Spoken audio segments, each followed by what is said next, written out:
படைத்தான் இறைவன் உனையே, மலைத்தான் உடனே அவனே. அழகை படைக்கும் திறமை முழுக்க உன்னுடன் சார்ந்தது, என் விழி சேர்ந்தது. விடிய விடிய மடியில் கிடக்கும் பொன்வினை உன்மேனி மீட்டட்டும் என் மேனி. இறைவினில் வந்து கலந்திடு, வீரல் பட மெல்ல கனிந்திடு.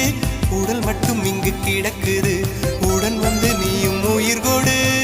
பல்லவன் சிற்பிகள் அன்று பண்ணிய சிற்பத்தில் ஒன்று, பெண்ணென வந்தது இன்று.